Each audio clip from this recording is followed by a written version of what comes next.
Olá, tudo bem? Chegando o período em que no nosso ministério nós jejuamos o jejum de Daniel, de 1º a 21 de março, é o período em que nós usamos para esse tipo de jejum.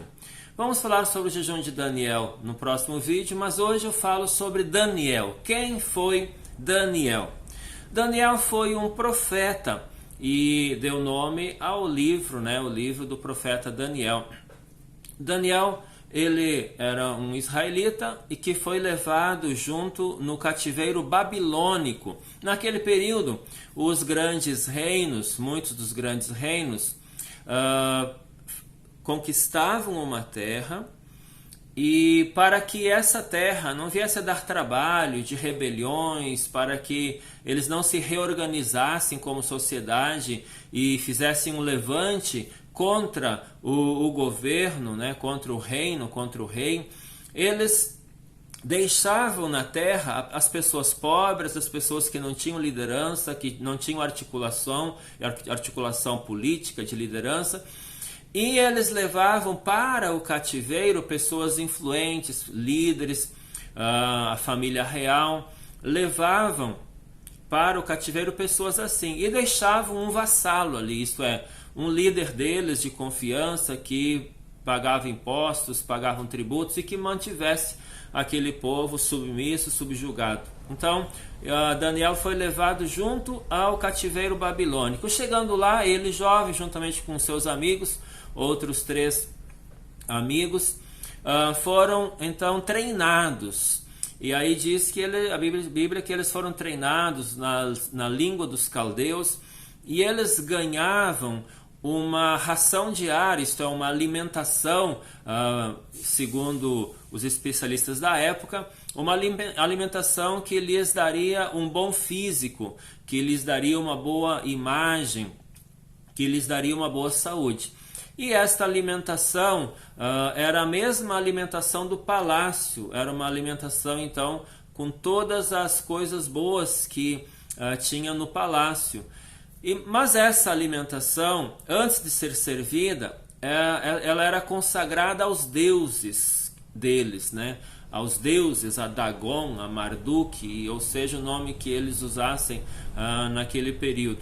Eles consagravam aos deuses e depois davam esta comida, esta alimentação a todas as pessoas do palácio, a todas as pessoas que estavam ali ao redor do rei. E Daniel, não querendo comer esta comida que era consagrada aos falsos deuses, ele resolveu se alimentar de algo que viesse direto, digamos, da cozinha, dos depósitos, algo que não passasse por esse processo e por essa consagração. E então ele pediu para que quem fosse responsável por ele fizesse um teste, fizesse uma prova, se ele não estaria tão saudável ou inteligente quanto aos outros, depois de um período de 10 dias, inicialmente foi esse o projeto dele, para que fosse ou não aprovado. E acabou sendo aprovado, então, porque ele ficou mais bonito, a Bíblia diz, com uma aparência melhor do que os outros ainda.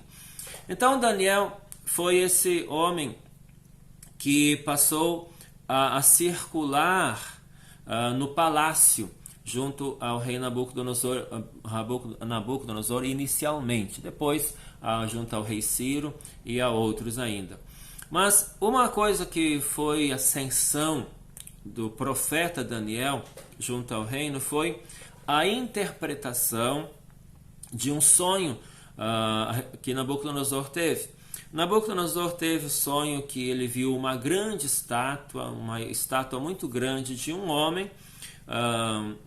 A cabeça era de ouro, o tronco de prata e aqui de bronze, e as pernas e pés de barro, os pés de ferro e barro.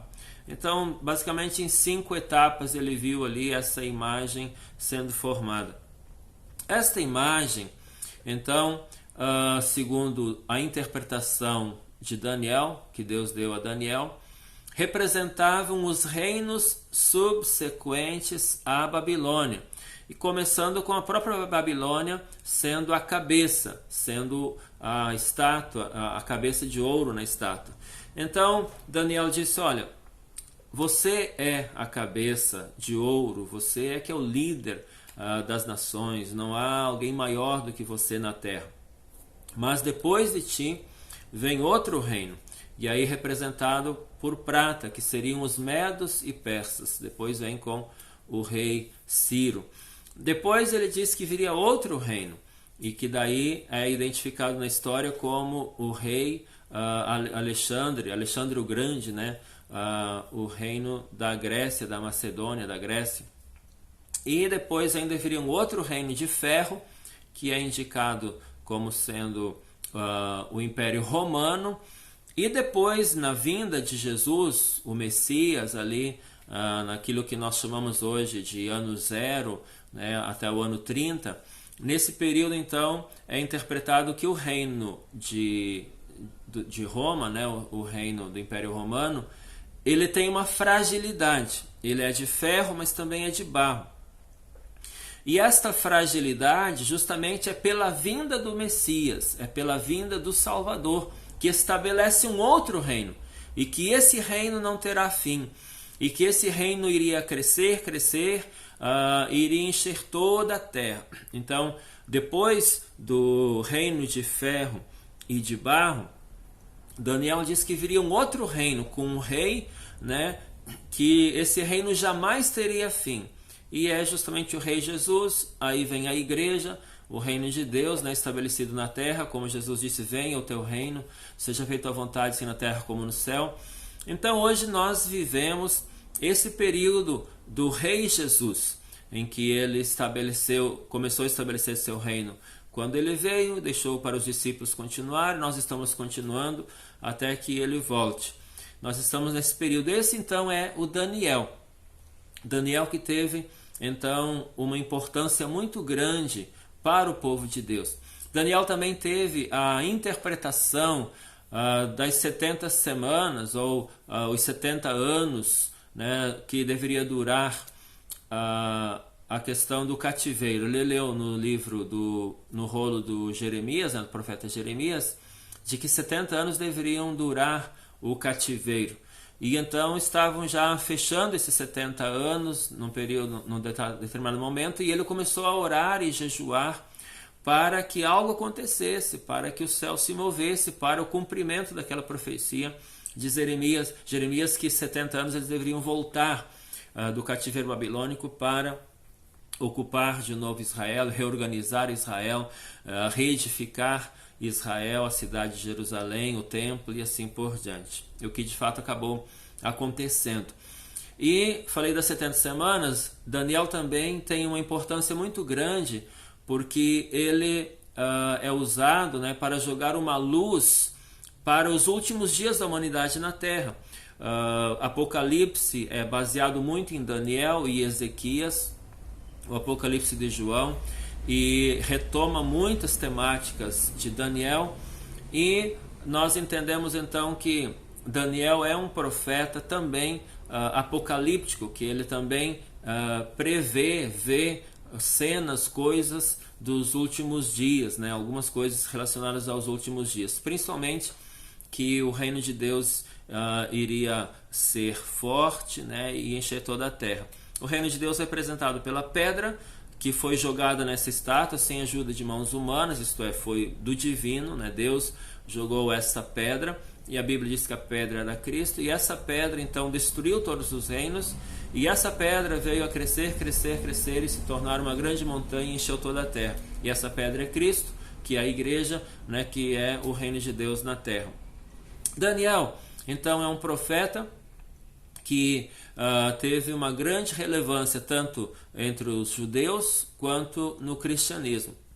Daniel também teve uma guerra espiritual bem forte, com 21 dias de jejum e oração. Nesses 21 dias, na verdade, ele fez jejum total, né? O jejum de 21 dias de Daniel foi total.